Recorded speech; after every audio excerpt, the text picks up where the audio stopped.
नमस्कार साथियों, आप देख रहे हैं YouTube channel education portal Krishna. Bihar लोक सेवा आयोग पटना यानी कि बीपीएससी के द्वारा बिहार राज्य विद्यालय अध्यापक नियुक्ति के लिए पाठ्यक्रम को जारी कर दिया गया है। आप बगल में जो बीपीएससी के द्वारा पत्र जारी किया गया है उसका अध्ययन कर सकते हैं। इसमें डिटेल रूप से चर्चा की गई है। इस पत्र में प्राथमिक विद्यालय से प्रारंभ होकर के उच्च माध्यमिक विद्यालय तक के लिए सिलेबस, प्रश्नों की संख्या, समयावधि यानी कितने समय की परीक्षा होगी, सारी चर्चा की गई है। हम लोग इस पत्र के माध्यम से ही यहाँ पे सरल और संक्षेप में समझने का प्रयास करते हैं। तो स्पष्ट रूप से आप इस बोर्ड पे देख सकते हैं कि सभी के लिए अनिवार्य है। यह मैं पहले से ही नोट करके रखा हूँ, समझने में सहूलियत होगी। सभी के लिए अनिवार्य, सभी के लिए अनिवार्य कहने का अर्थ हो गया कि प्राथमिक विद्यालय, माध्यमिक विद्यालय और उच्च माध्यमिक विद्यालय के अध्यापक बनने के लिए यह अनिवार्य हो जाता है, यानी नेसेसरी हो जाता है। तो इसमें 100 अंकों की परीक्षा होगी। तो भाषा में अंग्रेजी या भाग 1 के अंतर्गत रखा गया है, जिसमें प्रश्नों की संख्या 25 होगी। उसके बाद भाग 2 के अंतर्गत यह भाषा अहर्ता अंक होगा, जो अनिवार्य है, सभी के लिए है। हिंदी दूसरे भाग के अंतर्गत है, फिर उर्दू है, फिर बंगला है। हिंदी, उर्दू, बंगला, इस 3 भाषा में से एक भाषा का सिलेक्शन आपको करना है। जिस भाषा में आप महारत हैं, जिस भाषा के आप जानकार हैं, उसका सिलेक्शन करेंगे। और इसमें कुल प्रश्नों की संख्या 75 होगी। 75 अंक भी निर्धारित है, यानी कि प्रत्येक प्रश्न पे 1 अंक है। वस्तुनिष्ठ प्रश्न होगा तो 75 अंक इसमें। हिंदी, सपोज कीजिए कि आपने हिंदी रखा तो 75 अंक के प्रश्न हिंदी के पूछे जाएंगे और 75 अंक भी निर्धारित है। और यह जो अंग्रेजी भाग 1 के अंतर्गत है, यह सभी के लिए अनिवार्य होगा। 25 अंक है, 25 प्रश्न पूछा जाएगा, कुल 100 अंक का यह अनिवार्य विषय के रूप में, अनिवार्य भाषा के रूप में रखा गया है। तो अंग्रेजी में 25 अंक में आपको 7.5 अंक पास के लिए जरूरी हो जाएगा, यानी कि 25 का 30%, प्रत्येक सब्जेक्ट के लिए 25 का 30% आप निकालिएगा तो 7.5 अंक पास होने के लिए ज़रूरी है। उसके बाद हिंदी यदि आप रखे हैं तो 75 अंक में से 30% यदि आप निकालिएगा तो उसमें 22.5 अंक पास होना ज़रूरी हो जाएगा, यानी 22.5 अंक लाना होगा, तब आप पास होंगे। जब यह अनिवार्य जो विषय है, अनिवार्य जो भाषा है, इसमें यदि आप क्वालिफाई कर जाते हैं, पास हो जाते हैं, तो आगे की जो 150 अंकों की परीक्षा होगी प्राथमिक विद्यालय, माध्यमिक विद्यालय, उच्च माध्यमिक विद्यालय के लिए, तो उसके बाद यानी इसमें यदि आप पास करते हैं तभी आपकी आगे की कॉपी चेक की जाएगी। तो यहाँ पे थोड़ा सा हम लोग समझ लेते हैं कि 100 अंक अनिवार्य विषय में होगा।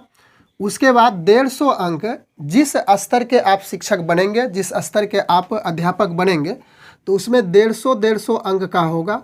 तो कुल मिलाकर के 250 अंकों की परीक्षा हो जाएगी। लेकिन सामान्य रूप से देखा जाए तो 150 अंक में ही आपको ज़्यादा से ज़्यादा अंक लाने की आवश्यकता है। यह तो सभी के लिए अनिवार्य हो गया, इसमें आप क्वालिफाई कर जाएंगे, सिर्फ क्वालिफाई करना ज़रूरी है। यानी 25 अंक में जो अंग्रेजी सभी के लिए अनिवार्य है, इसमें 7.5 अंक लाएंगे। हिंदी में यदि रखे हैं दूसरे भाग में तो 75 अंक में 22.5 अंक लाएंगे, पास हो जाएंगे। लेकिन अब आगे बढ़ते हैं प्राथमिक विद्यालय अध्यापक के लिए, जो स्पेशलाइज्ड है, यानी 1 to 5 के जो शिक्षक बनेंगे, तो यह अनिवार्य विषय तो देंगे ही देंगे 100 अंक का, इसमें क्वालिफाई करना ज़रूरी है। उसके बाद जब आगे आप बढ़िएगा तो फिर समान अध्ययन के लिए जो प्राथमिक विद्यालय 1 to 5 के लिए है, उसमें 150 अंक की परीक्षा आपको देनी होगी। 150 प्रश्न होगा, 150 अंक की परीक्षा होगी। और पाठ्यक्रम इसका इस प्रकार से है: प्राथमिक गणित, मानसिक क्षमता परीक्षा, सामान्य जागरूकता, सामान्य विज्ञान, सामाजिक विज्ञान, भारतीय राष्ट्रीय आंदोलन, भूगोल और पर्यावरण। इस भारतीय राष्ट्रीय आंदोलन में ही बिहार से रिलेटेड जो प्रश्न है इसको इंक्लूड किया जाएगा। संभवतः जैसा मेरा अनुमान है कि भारतीय राष्ट्रीय आंदोलन में ही बिहार से रिलेटेड क्वेश्चन रहेंगे और लगभग जो भी आपका समान अध्ययन का विषय वस्तु बनता है सबको शामिल इसमें किया गया है। इसमें समय की जो अवधि होगी, समयावधि होगी, समय की जो सीमा होगी, इसमें भी 2 घंटा निर्धारित किया गया है। तो इस प्रकार से इस परीक्षा में शामिल होने के लिए आपको 2 घंटा यहाँ भी देना होगा। यह अनिवार्य विषय के रूप में है, 2 घंटा यहाँ भी लगेगा। उसके बाद जो स्पेशल अध्यापक बनेंगे 1 to 5 के लिए, या तो फिर 9 to 10 के लिए, या तो फिर 11वीं से 12वीं के लिए, उसके लिए अलग अलग 2 घंटे का समय आपको मिलेगा और 150 अंकों की परीक्षा अलग से ली जाएगी। तो यह 150 अंक जो 1 to 5 के लिए है, इसको हम लोग समझें। समय इसमें 2 घंटा लगेगा और इसी में कोटिवार कितना आपको अंक लाना है। यदि आप जनरल से हैं तो वह 40% आपके लिए है। उसके बाद ओबीसी है तो उसके लिए 54 अंक निर्धारित है, यानी कि 36.5% लाना है। इसको हम लोग आगे समझेंगे। उसके बाद आगे समझ लें कि माध्यमिक विद्यालय के अध्यापक के लिए तो यह 9 to 10 यानी कि मैट्रिक स्तर के जो शिक्षक बनते हैं, मैट्रिक माध्यमिक विद्यालय का जो शिक्षक है, उसके लिए विषय में इसे भी 2 भागों में विभक्त किया गया है। विषय पत्र कहने का अर्थ हो गया कि आप जिस विषय से स्नातक किए हैं, लगभग देखिएगा उस पत्र के माध्यम से जो चर्चा की गई है तो वही सारी बातें लिखी हुई है कि जिस पत्र से आप स्नातक किए हैं, यह तो लिखी हुई नहीं है कि जिस पत्र से किए हैं। तो उस आधार पे आपको देखना है कि आप किस सब्जेक्ट से स्नातक किए हैं, तो वह सिलेक्ट कर लेंगे और उससे रिलेटेड जो प्रश्न होगा 100 अंक का होगा। यानी विषय पत्र से कुल प्रश्नों की संख्या 100 होगी, अंक भी 100 निर्धारित किया गया है। और इसके बाद 50 अंक का सामान्य अध्ययन है कि जनरल स्टडी से 50 अंक पूछा जाएगा। कुल प्रश्नों की संख्या 150 होगी और 150 अंक भी इसके लिए निर्धारित किया गया है। इसके बाद हम लोग बात कर लें 6 to 8 के लिए। तो 6 to 8 के लिए उस पत्र में जो बीपीएससी के द्वारा सिलेबस के रूप में जारी किया गया, उसमें चर्चा नहीं की गई है, लेकिन मेरा एक ऐसा अनुमान है कि 6 to 8 भी यह माध्यमिक विद्यालय अध्यापक का जो सिलेबस है, इसी में उसको भी शामिल किया जा सकता है। पत्र में स्पष्ट रूप से इसकी चर्चा नहीं की गई है, हो सकता है कि बीपीएससी के द्वारा इसकी स्पष्टता बाद में की जाए।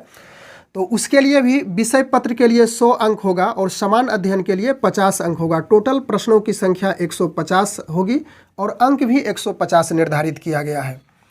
उच्च माध्यमिक विद्यालय के अध्यापक के लिए जो कि +2 यानी कि 12वीं कक्षा के जो अध्यापक बनेंगे, उसके लिए भी सेम इसी प्रकार से अरेंजमेंट है। 2 भागों में पेपर को बांटा गया है।